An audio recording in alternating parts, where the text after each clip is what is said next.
nin iyo naag markay isbalansadaan oo ay rabaan inay dhiilaan ciyaarta sariirta markay isku imaadaan intay ciyaarta bilaabanin ka hor qof walba qofka kale asaa dharka ka siibay laakiin ciyaarta markay dhamaato kadib qof walba dharkiisa asaa gashanay ogeysiis hadalka badan caafimaadka umaro dadka oo kiyaalaha xirto laakiin ay iska siibaan marka ay dhiilayaan ciyaarta sariirta taas micnaheedu waxay tahay iyaga wax qaaban leh barkan ogeysiis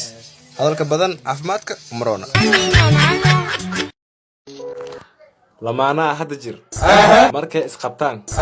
oo meel qaasa ay iskugu imaadaan qof walba qofka kale jirkiisa inuu taabto caadi waay laakiin qof walba telefoonkiisa qofka kale inuu taabto ma ogol maxaa yeelay qaas waay ogeysiis hadalka badan caafimaadka umarona naagaha qol iyagoo qaaban ay ku jiraan haddoo nin oo soo galo ninkaas way ku qaylinayaan wayna burinayaan laakiin naag haddee gasho qol oo nin qaaban ku jiro waa la soo dhaweynaa marka nimanka iyo naagaha yaa qalbi wanaagsan ogeysiis hadalka badan caafimaadka umaroon mar walba hadduu wariiru ku qaniin oo dhaahid haa caadi waay laakiin haweenka arooskaaga asoon wariir ku qaniin haddaad aadid haa ugu wariiriga dulmiyaa ku haysatay ogeysiis hadalka badan caafimaadka umaroon weligay ma dhuusin sheekh shantaay fanaan waay xalay dhigtaa iga jab walaashaa ninaa qabo iidaana bikra waay mayaa qalay faxsantoo waa soo furi afgooy wadan waay ani shalay waa ooy kama venga Ethiopian waay World Cup 2023 Soomaaliya qaaday naadiga ugu champion-ka badan Man City waay ugu dambeyn videogan Fir'aun ala gaarsiiyay ogeysiis hadalka badan caafimaadka umaroon boqorada Ingiriiska way noo shaacna arkay artuun bilbilaalka 12 sano jirta abijaala suuqa xoolaha shalay ku arkay Fir'aun walaashiisa ka yar bakaareed deganta kuwii qaaban gabar asturan waay afgooy badaa ku taas gurigeena sokoraa ka baxda shiiqaal asalkooda Mareykan waay Ronaldo habi waay Messi na daarood waay ugu dambeyn adi ma ku jeedi balse waa ku arkaa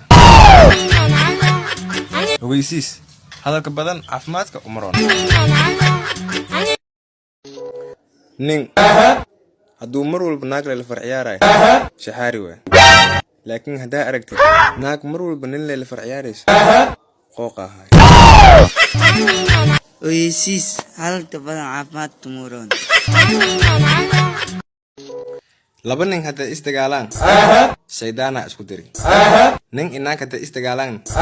shaydaan la isku diri laakiin laba naag hadda isdagaalaan naag kala isku dirtay sababtoo ah naagaha inuu shaydaan dirdiro ma u baahno maxaa yeelay way isku filin yihiin ogeysiis hadalka badan caafimaadka umaroon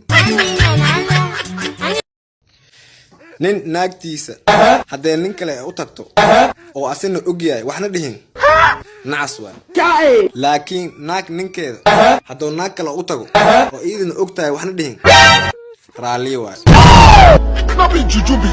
ogeysiis hadalka badan caafimaadka umaroon nin naagtiisa hadduu gacan u qaado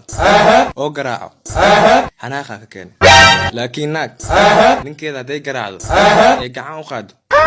jaceelaa ka keenay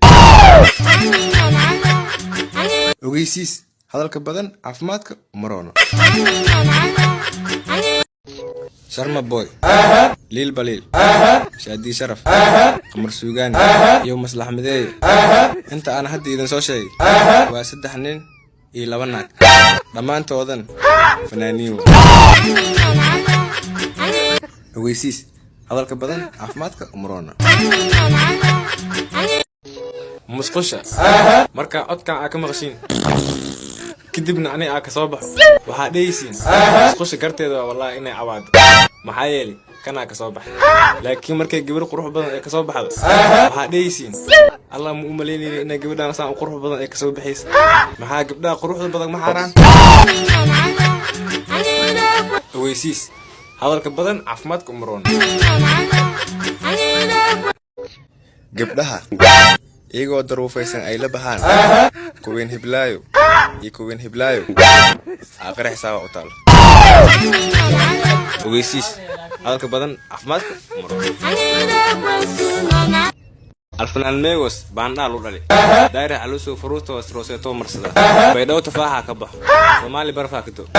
ويدو ستاربكس كا فرن ما يونايتد تورياك سوماليا كديسا امبembe كان تو مرسدا هلان يال فودا واي حبسي كوين عنب واسغورسربا مسي خجدال نو واي ugu dambeyn nin law shon la video mal garti ogeysiis halka badan caafimaadka tumuroon adduunkan wax la arkaynin ma laha. waa aragnay qof dhahayo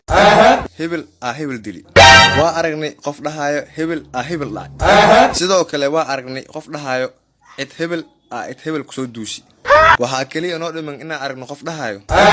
cid hebel cunti. ogeysiis hadalka badan caafimaadka umroon.